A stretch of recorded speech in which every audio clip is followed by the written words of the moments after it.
Hey there, I have a great story for you. The name of this book is Papa's Mechanical Fish. It's a fictional story, but it's about, in true life, his name was Lodard Phillips, who invented the first submarine, and he lived in America.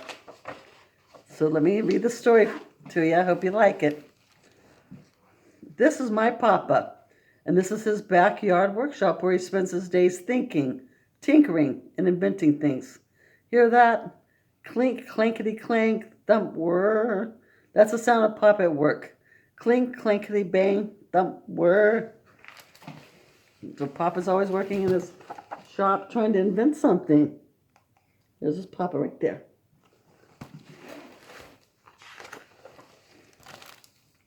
Sometimes Papa tries inventing helpful things, like collapsible coat hangers that are easy to store.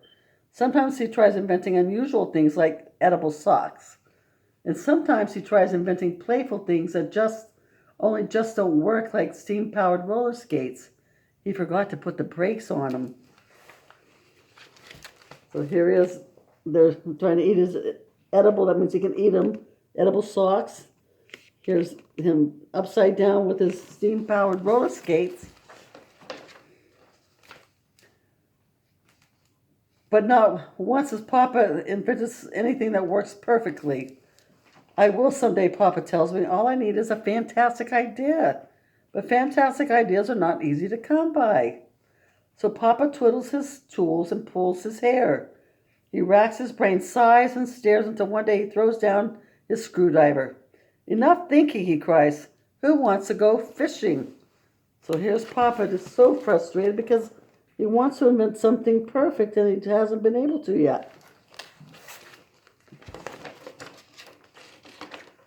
I do, I holler. I want to go fishing. Me too, said my brother Cyril.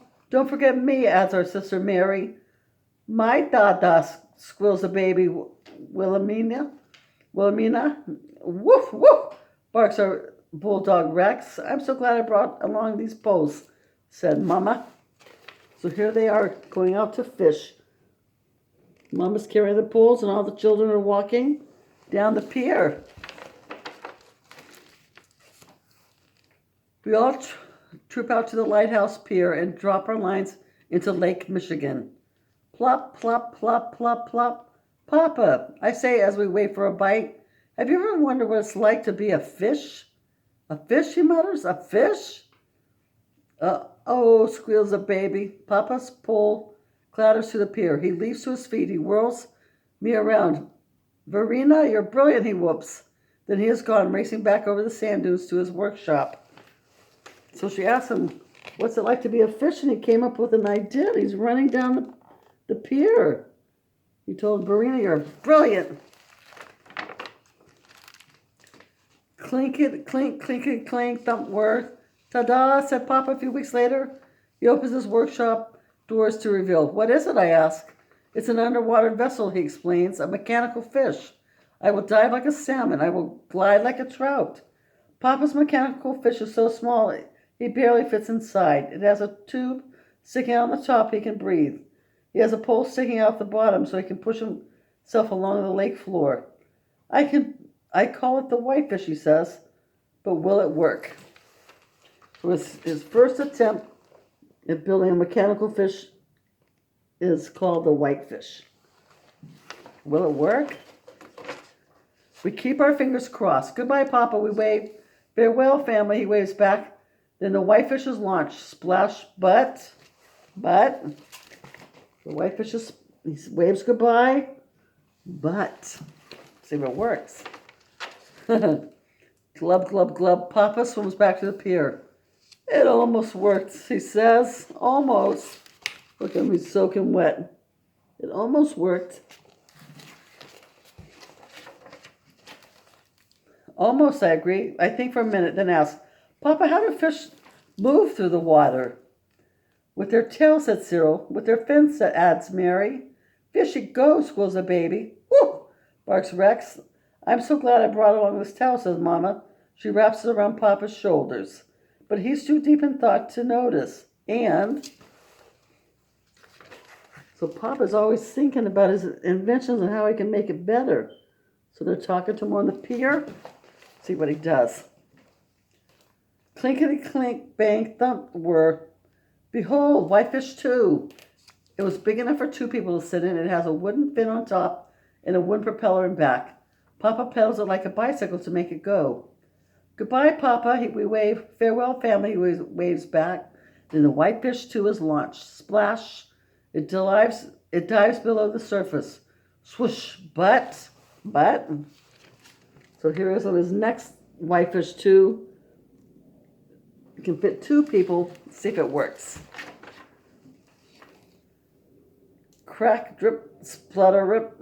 Papa bobs to the surface. It almost worked, he hollers to us. Almost, I holler back, and I think again, then ask Papa, how do fish stay dry? With special skin. Ask Cyril. With scales, adds Mary. No pee-pee, squeals a baby. Woof, barks Rex. I'm so glad I brought on this life preserver, says Mama. She tosses it to Papa, but he's too deep in thought to notice, and so he goes back out on the second attempt, but it doesn't work either. Whitefish 2 doesn't work. Clink, clinkety bang, thump, whir. Behold the Whitefish 3. It is big enough for 3 people to sit in. It has a plunger to make it go up and down. It has a steering wheel to make it go left and right. It has levers instead of pedals. It is covered in waterproof copper. Goodbye, Papa, we wave. Farewell, family, he waves back. Then the Whitefish 3 is launched. Splush. It dives. Swoosh. It chugs beneath the waves. Clicky, clickety, clickety, but. Whitefish 3 doesn't seem to be working either. Uh-oh. Crump. Papa clings to a buoy. It almost worked, he says minutes later as we pull him to the rowboat. Almost, I say. I think some more than asks, how do fish know where they're going?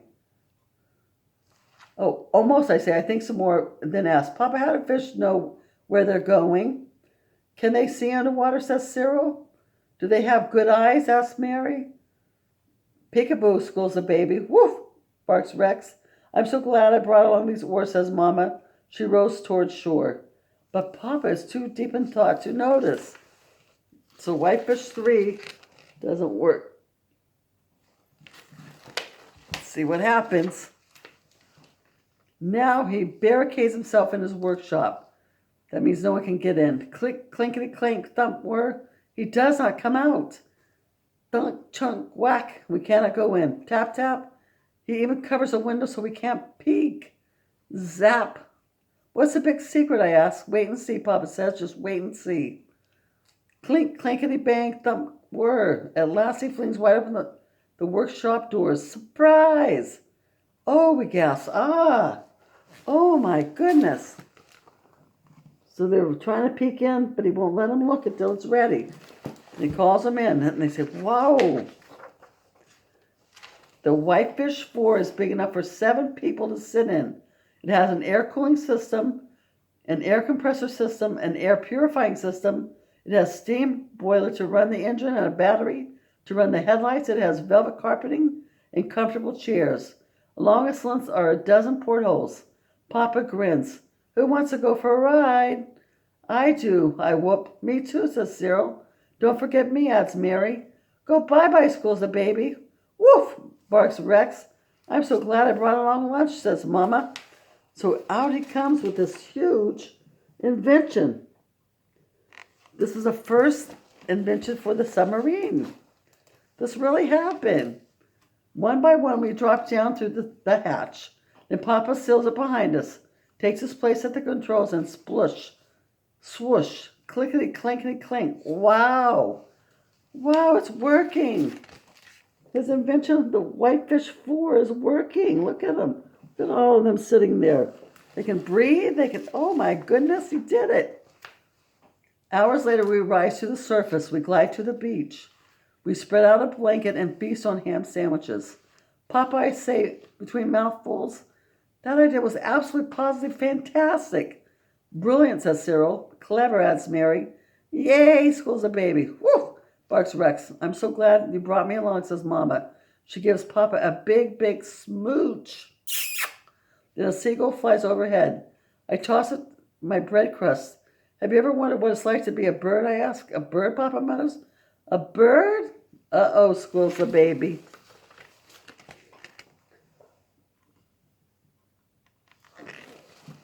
The end. I hope you like learning about the submarine.